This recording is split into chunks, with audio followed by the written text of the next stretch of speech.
మోహన్ బాబు గారి కుటుంబ వివాదం వాస్తవంగా అయితే ప్రజలకు అనవసరం. వాళ్ళ ఇంట్లో వాళ్ళు తగవబడితే ప్రజలకు అనవసరం. అదేదో శ్రీశ్రీ గారి మాటల్లాగా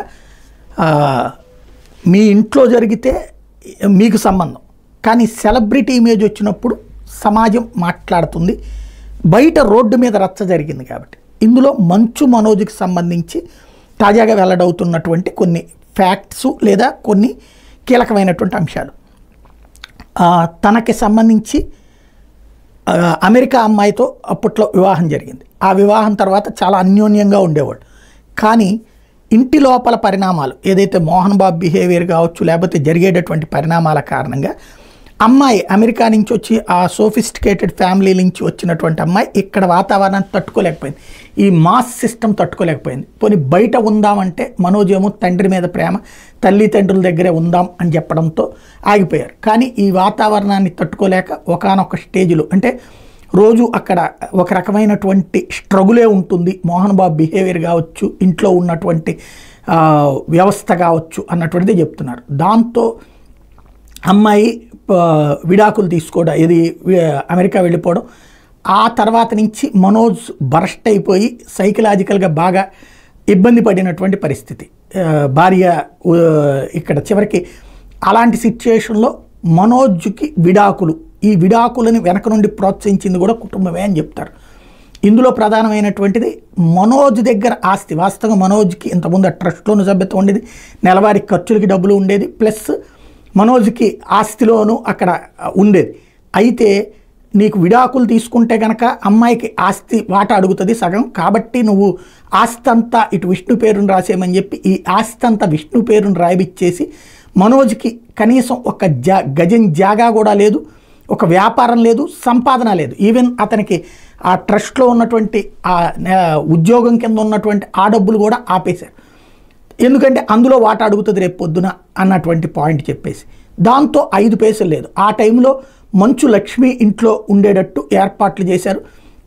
అలా కొన్ని రోజులు ఉన్నారు. తర్వాత నుంచి మనోజ్ని కొన్ని నిదానంగా మనోజ్ చేతిలో ఇప్పుడు పైసా లేదు ఒక రకంగా చెప్పాలంటే. మనోజ్ తను ఈ మధ్యన ఏదో 7-8 సినిమాలకి ఓకే అయ్యి ఉన్నాడు. దాంతో వచ్చే డబ్బులతో ప్రస్తుతం తను సర్వైవ్ అవుతున్నాడు. ఇవాళ అతనికి ఒక సెల్ ఫోన్లో మనం సిమ్ కార్డు తీసుకోవాలని, లేకపోతే ఒక ఇది కావాలంటే ఆధార్ కార్డు కావాలంటే ఒక అడ్రస్ కావాలి. అతనికి సొంత అడ్రస్ ఏం లేదు, ఒక్క ఆస్తి కూడా అతని పేరును లేదు.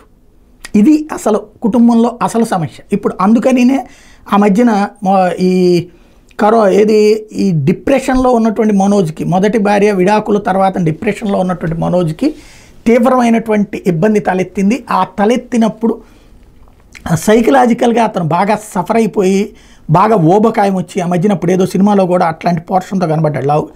అట్లాంటి సిచ్యుయేషన్లో మౌనిక తనకి అండగా నిలబడటం, అతన్ని కౌన్సిలింగ్ చేసి అతన్ని మామూలు మనిషిగా మార్చడం, దాంతో ఆ అమ్మాయిని పెళ్లి చేసుకుంటానన్నాడు. అమ్మాయి డైవర్స్ తీసుకోవడంతో ఇద్దరు కలిసి పెళ్లి చేసుకున్నారు. ఇద్దరు ప్రశాంతంగా బ్రతుకుతున్నారు. ఇప్పుడు 2 బిడ్డలు, ఇప్పుడు కొత్తగా అమ్మాయి కూడా. ఈ తర్వాతన ఎప్పుడైతే మంచు కుటుంబంలో ప్రధానమైనటువంటిది ఏంటంటే మొదటి భార్య కొడుకు కూతురు, మొదటి భార్యకు పుట్టినటువంటి వాళ్ళు కొడుకు కూతురు విష్ణు కానీ లక్ష్మి కానీ, రెండో భార్య కొడుకు ఇప్పుడు ఈయన. తర్వాత భార్య ఇట్లా కాదు ఇక అంటే సాంతం రోడ్డును పడేసి బిడ్డలు 2 పుట్టిన తర్వాత కూడా ఏం లేకపోతే ఎట్లా అన్నటువంటి ఉద్దేశంతో ఇంటికి తీసుకురావాలని మోహన్ బాబు మీద ఒత్తిడి తేవడం, మోహన్ బాబు మనోజ్ని ఇంటికి తీసుకొచ్చి అటు పెట్టుకున్నారు.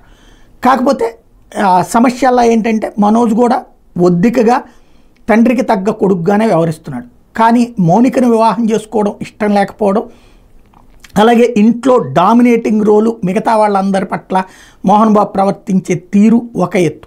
ఇంకొకటి అతనికి ఈ స్టిల్ నో ఇదివరకు అతనికి మోహన్ బాబు డైలాగ్ ఒకటి ఫసక్ అనేది బాగా పాపులర్ అయింది కదా. ఆ ఫసక్ పేరుతో ఆ విద్యా సంస్థలోనే ఒక ఇది పెడితే, క్యాంటీన్ పెడితే దాని మీద వచ్చే ఆదాయంతో అతను కొంత సర్వైవ్ అయ్యేవాడు. కానీ అక్కడ మ్యాండేటరీగా 10,000 రూపాయలు డబ్బులు కట్టాలి. ఆ 10,000 రూపాయల డబ్బులతో భోజనం సంస్థే ఏర్పాటు చేస్తుంది అనేటప్పటికీ పోనీ ఆ కాంట్రాక్ట్ కూడా మనోజ్కి ఇవ్వలేదు, అది సంస్థే తీసేసుకుంది. ఈ మొత్తానికి కారణమైనటువంటి వ్యక్తి ఇప్పుడు కొత్తగా వచ్చినటువంటి ఏదైతే నిన్న ఇది వినయ్ అనేటటువంటి వ్యక్తి గతంలో ఏదో నేషనల్ ఛానల్లో కూడా పనిచేశారు, అట్లాగే లోకల్గా ప్రాంతీయ ఛానల్ సాక్షిలోనూ దేంట్లోనూ కూడా పనిచేశారంటారు. అతను వచ్చిన తర్వాత ఈ నిధులకి డైవర్షన్ ఇట్లాంటివి జరుగుతున్నాయి అంటూ అతని మీద మనోజ్ ఆగ్రహం వ్యక్తం చేస్తూ ఉండటం, అతను వచ్చిన తర్వాతనే ఈ సిస్టమ్ పెట్టి విద్యార్థుల మీద కూడా కొన్ని డబ్బులు వసూలు చేస్తున్నారన్నటువంటిది, ఇతను తల్లిదండ్రుల పక్షాన నిలబడటం అన్నటువంటిది